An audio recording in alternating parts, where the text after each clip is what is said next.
Hello everyone, welcome back to the channel. Welcome to my weekly reading recap for this week. No idea what week we're going on here. Too many to count these days. Just got back from Chipotle, as well as the zoo, which is why you're also joined by my raccoon shirt. Had to dress for the occasion. As always, support the local wildlife. It was a beautiful day here. Hope you're all having a great day. But yeah, let's get into the books. The books I read this week, what I plan to read this upcoming week, what I'm currently reading. Yeah, lots to talk about. Too little time. Let's hop into it. First book, and only book I finished last week, I read it cover to cover, was The Assassin's Blade by Sarah J. Maas.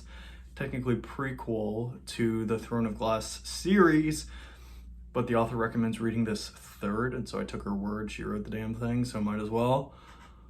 And yeah, definitely can see why I recommended reading this third. That brings me to another point. I've started to make these like shorts on the books that I read, YouTube shorts, that is, not like jean shorts, but let me know if you've seen them, if you like them. I think I like doing like these little spoiler-free short reviews to put out there, more or less for like myself to jog my memory about what I thought about each book that I couldn't really capture in a Goodreads review.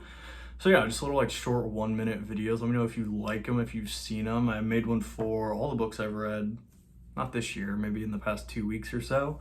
So I think I'll continue to do that, if anything, just for my own sake. But yeah, so far so good. And this book was very good. Best book in the series up until this point.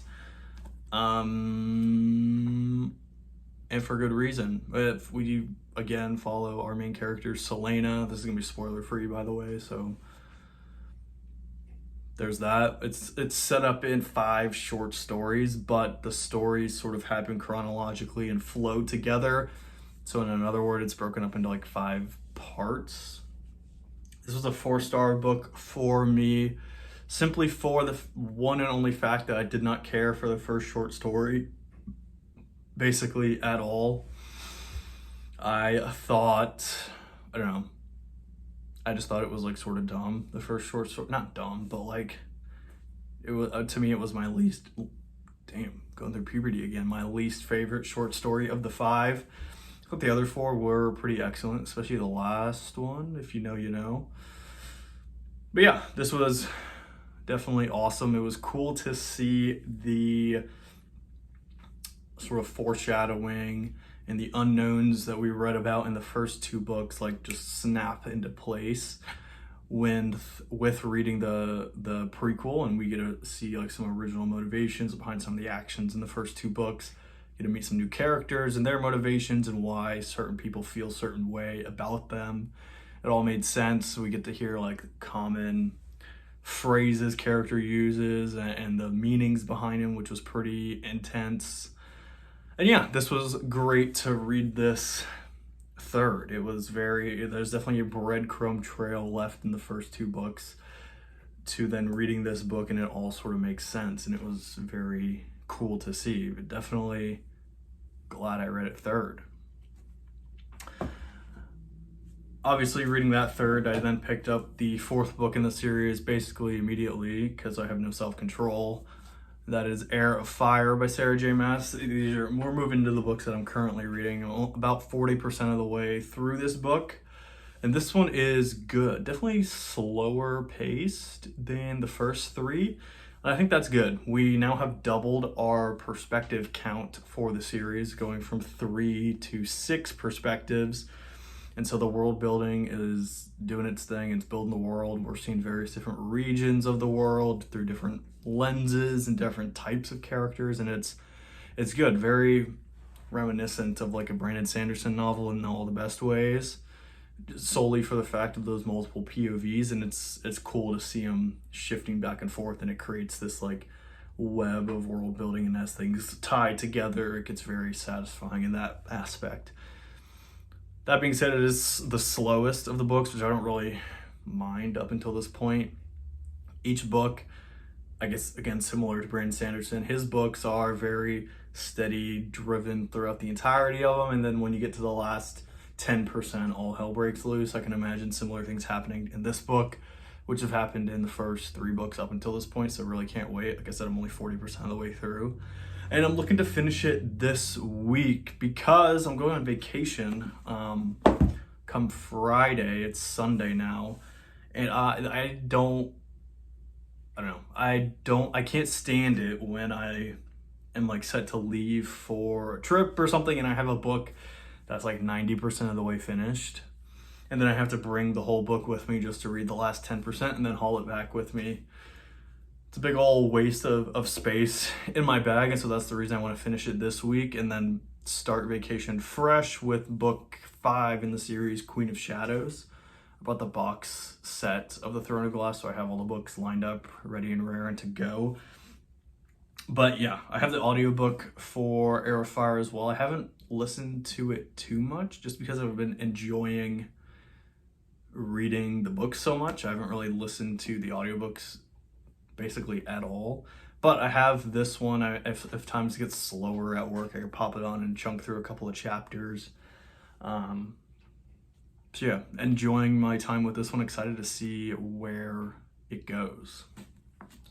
Next book I started reading this week and continuation for my James Joyce journey. If you are new to the channel or just forgot like myself, my plan is to read Ulysses by James Joyce on June 16th. Obviously, plan on starting this on June 16th. I'm not going to read the whole thing in one day. June 16th because that is Bloomsday, also known as the day that this book and the events in this book take place, all in just one day in this pretty voluminous volume. I just think it would be cool for my first reading of Ulysses to be on June 16th. And to do that, I am reading many works as sort of appetizers or preludes to Ulysses. One, to get acquainted with Joyce's unique writing style and use of words. Two, to sort of get a more base understanding of what Ireland was like during the time that Joyce was writing about it. And 3, just to learn some more of the allusions that he puts within his writing. And so to do that, I have read his short story collection, Dubliners, which I thought was excellent. It's 15 short stories about folks in Dublin in the early 1900s. I thought it was very, very good. I am also set to read, what did I read as well? I guess that was the first book I read in this new prescribed reading list that I have. So I read Dubliners. My next book that I'm currently reading, as I alluded to, is A Portrait of the Artist as a Young Man. This is my 3rd time trying to read this book just because I couldn't get through the first chapter. It was so different to what I was used to reading. But I'm obviously through the first chapter now. Actually, just through the first chapter. The first chapter is 62 pages. And I finished the first chapter last night. Take a shot every time I say first chapter in these past 30 seconds. But yeah, just because his writing style was so unique and I wasn't really prepared for it when I picked this up, it's taken me a while to get into, but I am loving it now. Last night I really started actually enjoying reading this book, which for the first time in the 3 attempts that I have of reading this book has ever happened to me. It is very dense in allusions, allegories, and yeah, it's just written. If you know, you know. I don't really know how to explain it. He has his own writing style, which is just sort of way the hell out there, and you got to be in the right mood for it. It's life through the lens of a grade schooler, basically a stand-in for James Joyce himself, and it's an autobiography of James Joyce, but told through the lens of this fictional character, Stephen Dedalus, who, funnily enough, is a main character within Ulysses as well. So I thought it just made sense to read this before Ulysses. And I am, like I said, enjoying this book thoroughly now. You definitely have to be in the right mindset to read this book. And by that, I mean, you sort of have to almost have an out of body experience when you're reading this book and just look at and absorb the words for what they are and not try to decipher too much what it means. It makes no sense in my head saying that out loud, but trust me, you have to go to another dimension to just get the gist of this book, and that has been different for me. And I'm liking it for that reason alone. Like I said, I can't say too much about it because I'm only one chapter in and it's about 20% of the way through, I believe. But it's very, very good. Not like anything I have ever read before. And so, again, challenging my brain muscle to sort of adapt. It's a good, you can see the whiplash I get from going from Throne of Glass back and forth to A Portrait of an Artist as a Young Man. I just like to keep myself on my toes, I guess. But in the same way that I'm trying to finish Heir of Fire this week, I also want to finish this book this week. I have no idea if that's actually possible. I still have about 200 pages left to get through and it's dense. I don't know if I'll be able to read basically 50 pages a day of this on top of reading 75 pages of Heir of Fire a day. We'll see. I got lofty goals. If I do finish A Portrait of an Artist as a Young Man, this is gonna be the lamest vacation book ever to bring on vacation, but I'm excited to bring it regardless. I'm gonna bring The Odyssey by Homer on vacation. I don't know why I'm so excited to read this. Well, I know why I'm excited to read it, because it's obviously Ulysses is based off of The Odyssey. But yeah, we'll see if this actually makes its way on vacation with me. I can definitely see myself getting halfway through A Portrait of an Artist as a Young Man this week and then also taking it on vacation with me. That will probably be what ends up happening. So I'll have this and then book 5 in the Throne of Glass series, Queen of Shadows, to keep me satisfied on vacation. I may bring The Odyssey as well, but we'll see. That's probably the lamest book to ever bring on vacation. Yeah, and this vacation is truly just sitting around in a cabin, reading books, drinking too much coffee, eating Pop-Tarts, that sort of thing. So I need to have a wide range of books to bring with me. So who knows, maybe this will eventually come on the journey with me. But yeah, super excited. The clock is definitely ticking to getting closer and closer to Bloomsday in my first attempt at Ulysses. I guess I'll update you on what else I'm planning to read. So obviously I'm planning to finish Portrait of an Artist as a Young Man. Then I'll read The Odyssey following that. And then I think right before I pick up Ulysses, so maybe first or second week in June, hopefully I'll get around to reading Hamlet. This is the entire Shakespeare collection. So I have Hamlet tabbed right here to pick up to it. This is Romeo and Juliet. But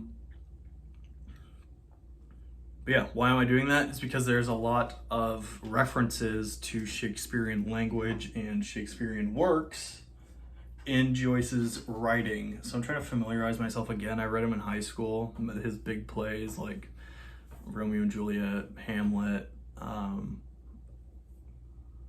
That might have been all. That's probably all I read in high school, and read I use very loosely in that sense as well. So yeah, that's my plan. Brush up on some Shakespeare, read The Odyssey, and then read Ulysses. I sound like such a dweeb when I say it out loud. As a 24-year-old, why am I excited to do that? I have no idea. But that's the plan, and I'm sticking to it. I got these 2 lovely books to read this week, and let me know what you're reading down below. I know some of you are reading the Throne of Glass series because I picked it up a couple of weeks ago, so let me know how you're liking it so far. What book are you on? What part are you at? No spoilers, but just let me know. And yeah, no bought books this week. That's a shocker. Yeah, that's it, I guess. Let me know. Yeah, what are you reading? Are you enjoying what you're reading? Hopefully you're reading outside. It's been pretty nice out, like I said. Went to the zoo because it was nice out. And yeah, I think that's it. Hope you all have a great week of reading. Thank you for watching up until this point. If you have already, consider subscribing. If you're new, give it a like if you liked it and things of that nature. And we'll catch you in the next one. Thanks, guys.